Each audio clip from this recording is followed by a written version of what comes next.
আলাইকুম, বাংলা ভিশন সংবাদে স্বাগত। আপনাদের সাথে আছি ইশিকা আজিজ। শুরুতেই পাইনিয়ার ইন্স্যুরেন্স সংবাদ শিরোনাম। কামরুজ্জামানের রিভিউ রায়ের কপিতে এখনো সই করেননি বিচারপতিরা। স্বরাষ্ট্র প্রতিমন্ত্রী জানালেন, ফাঁসি কার্যকরের সব প্রস্তুতি শেষ। 3 সিটি নির্বাচনী প্রচারণা শুরু। বোমাবাজ ও 1-11 কুশীলবদের ব্যাপারে সতর্ক থাকার আহ্বান আওয়ামী লীগের। বেগম জিয়ার জামিন ও নির্বাচনমুখী হওয়া রাজনীতিতে শুভ সংকেত বলেছেন বিশ্লেষকরা। প্রধানমন্ত্রীর কাছে নিখোঁজ সালাউদ্দিনের স্ত্রীর আবারও স্মারকলিপি। পাইনিয়ার ইন্স্যুরেন্স সংবাদ শিরোনাম শুনছিলেন। ইফাদ টি টাইম, চায়ের সাথে সেরাটা। বিস্তারিত সংবাদ। ফাঁসির দণ্ড পাওয়া জামায়াত নেতা মোহাম্মদ কামরুজ্জামানের রিভিউয়ের রায়ের কপিতে এখনো সই করেননি বিচারপতিরা। সই করা রায়ের কপি কারাগারে না পৌঁছানো পর্যন্ত রায় কার্যকর করা সম্ভব হবে না। এদিকে কামরুজ্জামানের ফাঁসির রায়কে কেন্দ্র করে ঢাকা কেন্দ্রীয় কারাগারের আশপাশের এলাকায় নিরাপত্তা ব্যবস্থা জোরদার করেছে আইন শৃঙ্খলা বাহিনী। গত সন্ধ্যায় কামরুজ্জামানের সাথে দেখা করেছেন পরিবারের সদস্যরা। দীর্ঘ 1 ঘণ্টা সেখানে অবস্থান করেন তারা। সাক্ষাৎ শেষে কামরুজ্জামানের ছেলে সাংবাদিকদের জানান, সুষ্ঠু ও ন্যায় বিচার থেকে বঞ্চিত হয়েছেন তার বাবা। এর আগে গতকাল মানবতা বিরোধী অপরাধে জামায়াতের সহকারী সেক্রেটারি জেনারেল কামরুজ্জামানের ফাঁসির রায় পুনর্বিবেচনার আবেদন খারিজ করে দেন সুপ্রিম কোর্টের আপিল বিভাগ। স্বরাষ্ট্র প্রতিমন্ত্রী আসাদুজ্জামান খান কামাল বলেছেন, কামরুজ্জামানের রায় কার্যকর করা এখন সময়ের ব্যাপার মাত্র। রায়ের কপি হাতে পাওয়ার পরপরই তা কার্যকর করতে প্রয়োজনীয় ব্যবস্থা নেওয়া হবে। এ ব্যাপারে সব প্রস্তুতি সম্পন্ন করা আছে। সচিবালয়ে তিনি সাংবাদিকদের বলেন, বিতর্ক এড়াতে সব আইনি প্রক্রিয়া সম্পন্ন করেই কামরুজ্জামানের ফাঁসি কার্যকর হবে। রায় কার্যকর করাকে কেন্দ্র করে কোনো নাশকতার আশঙ্কা নেই বলেও জানান আসাদুজ্জামান খান কামাল। তবে তিনি বলেন, নাশকতার চেষ্টা করা হলে তা মোকাবেলায় আইন শৃঙ্খলা বাহিনী প্রস্তুত আছে। দেশের মানুষ হরতাল অবরোধ প্রত্যাখ্যান করেছে দাবি করে স্বরাষ্ট্র প্রতিমন্ত্রী বলেন, রায় কার্যকরে এসব কর্মসূচি কোনো বাধা হয়ে দাঁড়াতে পারবে না। এদিকে জামায়াত নেতা কামরুজ্জামানের মৃত্যুদণ্ড বহাল রাখার প্রতিবাদে সারা দেশে চলছে হরতাল। সকাল 6টা থেকে জামায়াতের ডাকা হরতালের শুরু হলেও এখন পর্যন্ত রাজধানী সহ দেশের কোথাও কোনো ধরনের অপ্রীতিকর ঘটনার খবর পাওয়া যায়নি। হরতালে নাশকতা এড়াতে সতর্ক অবস্থানে রয়েছে আইন শৃঙ্খলা বাহিনী। হরতালের তেমন প্রভাব পড়েনি রাজধানীতে, যান চলাচল স্বাভাবিক রয়েছে। এদিকে কামরুজ্জামানের মৃত্যুদণ্ডের রায় বহালের প্রতিবাদে বগুড়ায় বিভিন্ন স্থানে বিক্ষোভ মিছিল করেছে জামায়াত শিবির। সকালে শহরের নামাজগড় বাজার মোড়ে বিক্ষোভ মিছিল থেকে পুলিশের গাড়ি লক্ষ্য করে ককটেল ছোঁড়ে হরতালকারীরা। এছাড়া পুলিশের বাধা উপেক্ষা করে আকাশতারা এলাকায়ও বিক্ষোভ করে দলের নেতাকর্মীরা। অন্যদিকে হরতালের প্রথম দিনে চট্টগ্রাম নগরীতে বন্ধ রয়েছে অধিকাংশ দোকানপাট। যান চলাচল কম হলেও ট্রেন চলছে স্বাভাবিক নিয়মেই। রাজশাহীতে হরতালের তেমন কোনো প্রভাব পড়েনি, তবে যান চলাচল কম। অপ্রীতিকর কোনো ঘটনা ছাড়া সিলেটেও পালিত হচ্ছে জামায়াতের হরতাল।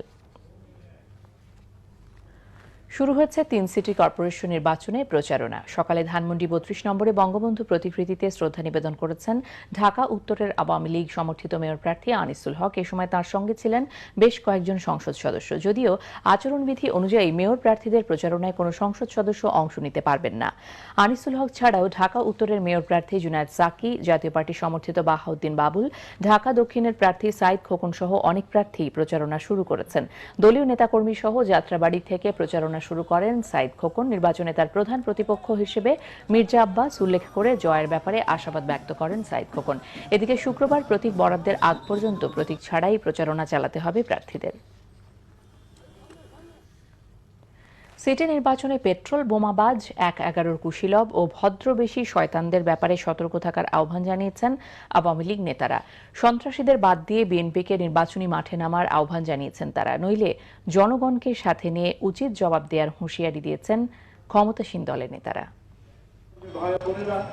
বঙ্গবন্ধু অ্যাভিনিউতে সমাবেশে আওয়ামী লীগ নেতারা বলেন, সন্ত্রাসীদের জন্য লেভেল প্লেইং ফিল্ড হতে পারে না। 90 দিন পরে রণে ভঙ্গ দিলেও মানুষ হত্যার জন্য বেগম জিয়াকে জবাবদিহি করতে হবে বলে হুঁশিয়ার করে দেন তারা। যদি আবার বাংলাদেশে বিশৃঙ্খলা সৃষ্টি করা হয়, তার সমুচিত জবাব দেওয়া হবে। যেই করুক না কেন, যত বড় নেতাই হোক আর যত বড় দলের নেত্রী হোক না কেন, তাকে এর মোকাবেলা অবশ্যই করতে হবে। জনগণের সাথে নিয়ে আমরা করব। পর্যায়ক্রমে আপিলের ডিভিশন যে সমস্ত রায় চূড়ান্ত রায় দেবে, প্রত্যেকটি রায় আমরা কার্যকর করব। কোন রকম সমঝোতা, কোন রকম কম্প্রোমাইজের প্রশ্নই ওঠে না। এদিকে জাতীয় প্রেস ক্লাবে আরেক সমাবেশে আওয়ামী লীগ নেতা হাসান মাহমুদ বলেন, বিএনপি জামাতের হরতাল এখন কৌতুকে পরিণত হয়েছে। ঢাকা উত্তরে বিএনপির প্রার্থী দিতে না পারা দলটির চরম দৈন্যদশা বলে মন্তব্য করেন তিনি। রাজধানীবাসীকে অনুরোধ জানাবো, দয়া করে পেট্রোল বোমা নিক্ষেপকারীদের ব্যাপারে সতর্ক থাকবেন। তাদেরকে এই সিটি কর্পোরেশন নির্বাচনে প্রতিহত করতে হবে। একই সাথে 111-এর কুশীলবদের বিরুদ্ধেও সতর্ক থাকতে হবে। যারা ভদ্রবেশী শয়তান, তাদের ব্যাপারে আমাদেরকে হুঁশিয়ার থাকতে হবে। দলীয় সমর্থিত প্রার্থীর পক্ষে কিছু না বললেও ঢাকাবাসীকে ভয় দেখিয়ে লাভ নেই উল্লেখ করে বিএনপিকে সুস্থ ধারার রাজনীতিতে ফিরে আসার আহ্বান জানান হাজী মোহাম্মদ সেলিম। তাইমুর রশিদ, বাংলা ভিশন, ঢাকা। বেগম খালেদা জিয়ার জামিন লাভ ও আন্দোলন শিথিল করে নির্বাচনমুখী হওয়াকে রাজনীতির জন্য শুভ সংকেত বলে মনে করছেন বিশ্লেষকরা।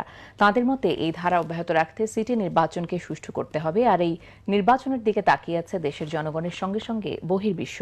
তাই গণতান্ত্রিক পরিবেশ বজায় রাখতে সবাইকে আরও আন্তরিক হওয়ার পরামর্শ দিয়েছেন রাজনীতি বিশ্লেষকরা। রাজনীতিতে বহুল আলোচিত 2 মামলায় গ্রেপ্তারি পরোয়ানা মাথায় নিয়ে আদালতে হাজির হয়ে জামিন পান বিএনপি চেয়ারপারসন বেগম খালেদা জিয়া। সেই সাথে টানা 3 মাসের আন্দোলন অনেকটা শিথিল করে কার্যালয় ছেড়ে বাসায় গেছেন তিনি। এই ঘটনাগুলোকে রাজনীতিতে ইতিবাচক পরিবর্তন হিসেবে দেখছেন বিশিষ্টজনেরা। গত 3 মাসের যে সাংঘর্ষিক অবস্থা ছিল, সেখান থেকে বলতে গেলে বড় 2 দলই এমন একটা অবস্থায় যাচ্ছে, অনেকটা নির্বাচনমুখী বা গণতান্ত্রিক কাঠামো শক্তিশালী হবে এরকম একটা পরিবেশ তৈরি করার জন্য উদ্যোগী হচ্ছে। তো সেই থেকে আমরা আশা করব যে পরিস্থিতি আরো স্বাভাবিক হবে। বাইরের কোনো যে ধরনের আমরা তৎপরতা দেখলাম, সেই তৎপরতার মাঝে এটা হতে হয়েছে। কারণ হচ্ছে যে খালেদা জিয়ার গ্রেফতারি পরোয়ানা আসছে যাচ্ছে করে 1 মাস কেটে গেল। তো সেখানেই মনে হচ্ছে যে একটা কোনো কিছু সরকারের তরফ থেকে ছাড় দেওয়ার একটা পরিস্থিতি আমরা দেখছি। তবে স্বস্তির এই ধারা অব্যাহত রাখতে সিটি নির্বাচনকে গুরুত্বের সাথে দেখছেন বিশ্লেষকরা।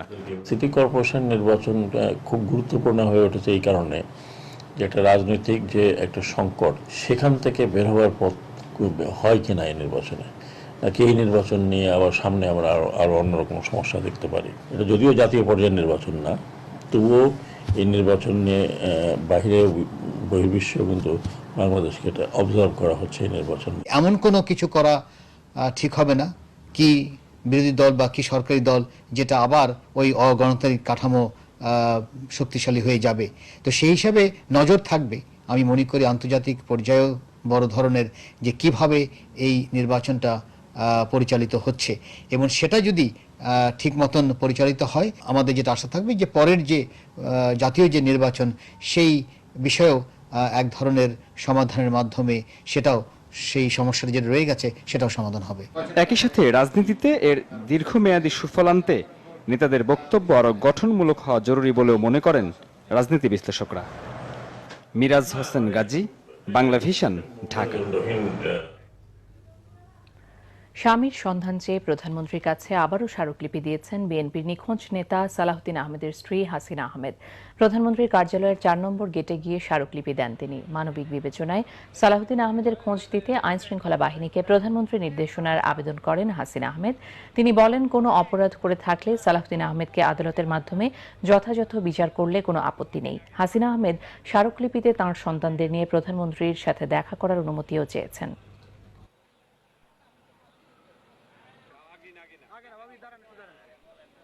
বাচ্চাদের কথা বিবেচনা করে, আমার কথা বিবেচনা করে, মানবিক দিক বিবেচনা করে আইনশৃঙ্খলা বাহিনীকে নির্দেশ দিবেন, আইনশৃঙ্খলা বাহিনী যেন অবিলম্বে আমার স্বামীকে জনসম্মুখে হাজির করে। আমি এই আবেদনটুকু আবার তাকে করেছি। আমি আশা করি এইবার নিশ্চয়ই উনি আমাদেরকে সহায়তা করবেন। নিচ্ছে সিবিসি টাইলস সংবাদ বিরতির সঙ্গেই থাকুন। ফিরে এসে থাকছে